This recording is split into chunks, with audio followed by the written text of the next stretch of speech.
Hey everyone. Hey, my dear brothers and sisters in Jesus Christ. You know, I know a lot of people in the Christian community believe we're living in the last days, and there'll be mockers and scoffers saying they've been saying that forever. But a lot of things have been happening. There's wars and rumors of wars. Knowledge has increased with the way we use the internet, right? We can fellowship and learn and grow in knowledge over just using Google and YouTube and other things. Not so much AI, which is very creepy to me.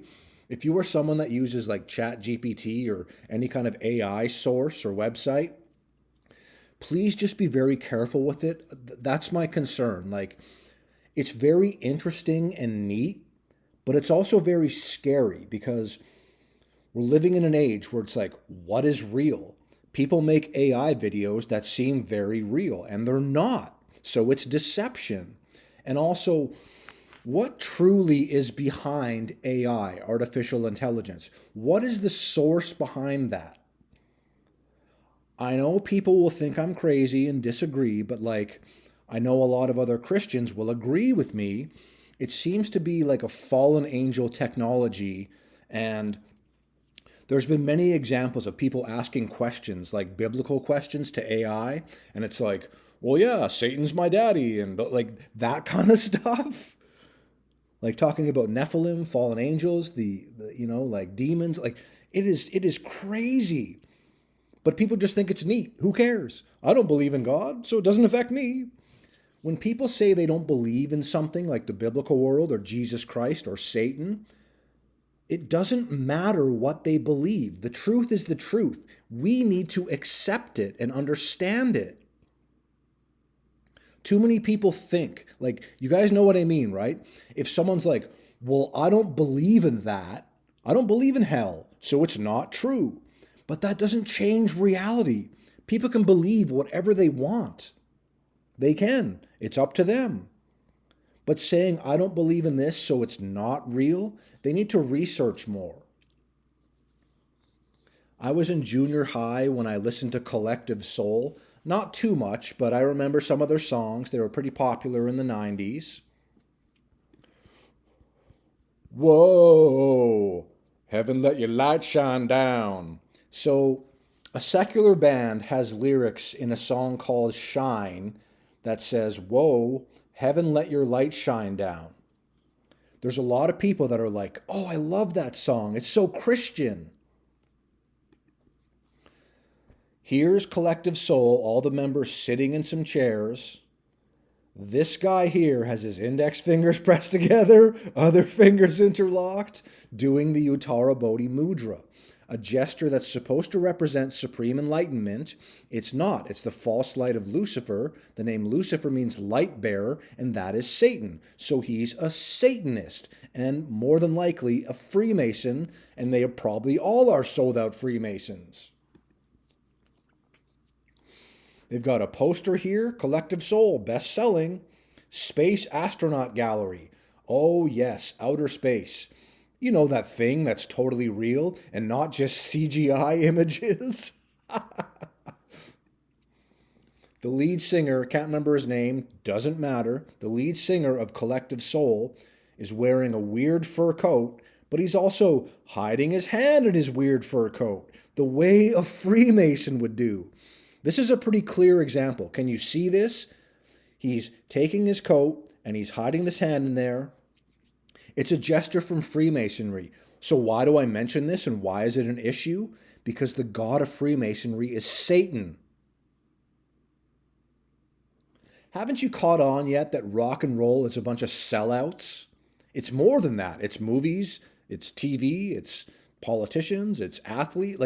It's most of the world, it seems, which is crazy. Still, I've been doing this for years, and I'm still kind of like, Lord, why is so much of the world like this? This is insane. Do these people not think about their eternal salvation? They don't. They want this life now. Let's say they live to 100. Not everyone lives to 100. People can die today or tomorrow. No one knows. So please don't gamble with your soul and salvation, okay? I am trying to show people that this world is fallen and satanic. The meaning of life is to have faith in the finished work of Jesus Christ. Every single person is a sinner. I'm a sinner. You listening? You're a sinner. So how do we remedy that? By putting our faith and trust in the finished work of Jesus Christ, believing in his death, burial, and resurrection according to the scriptures, the Holy Bible. He shed his precious blood and died on the cross as a propitiation so that we can be saved.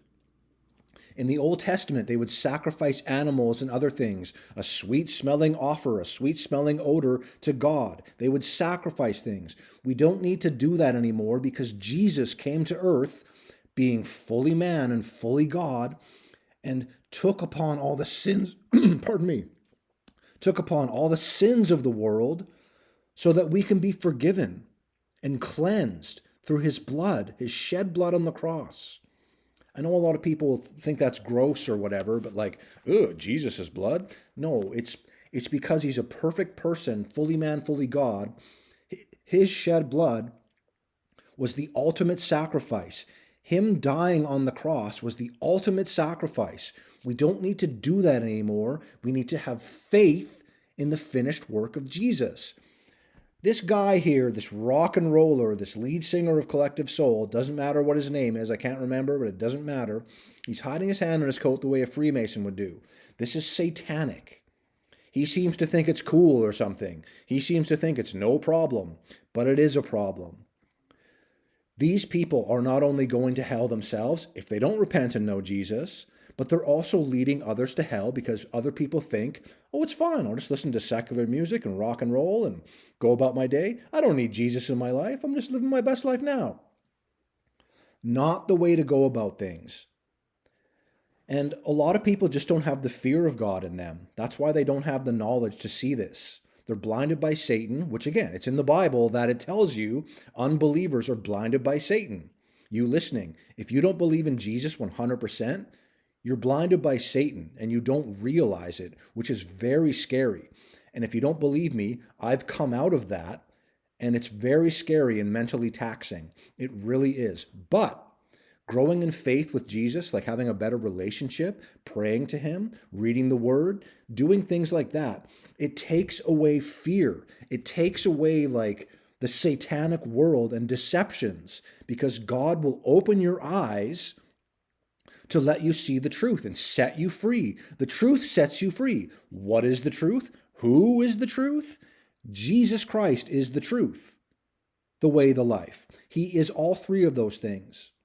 These sellouts, they may entertain you. You may like their music or something. It's time to get over that and dismiss them. I am not saying to hate them. I don't hate this person. I don't like them. I don't like that they deceive people and are deceived themselves on their way to hell. Why would I like that? Well, you're supposed to like everything as a Christian. No, where does it say that in the Bible? I had someone come like a month ago or something like that. Someone's like, what are you talking about? You don't like these people, but you love them? That's so stupid. No, it's not. I love this person and want them to go to heaven. Do I like them? No. Why would I like them? They're a sellout hiding their hand in their coat. Oh, he's cool. Let's go hang out for a while. Hey, dude? No. I want no part of this. I want them to come to terms. But like, as for me and like liking these people, I don't like them. But that's not to say I hate them, because I don't. They're confused. They're lost. They're selfish. They're prideful. They want things of the world. They don't care about the afterlife. They don't care about eternity in heaven or hell. They don't care about God. They care about the small g God of this world who gives them what they want. They sold their souls for rock and roll. They sure did.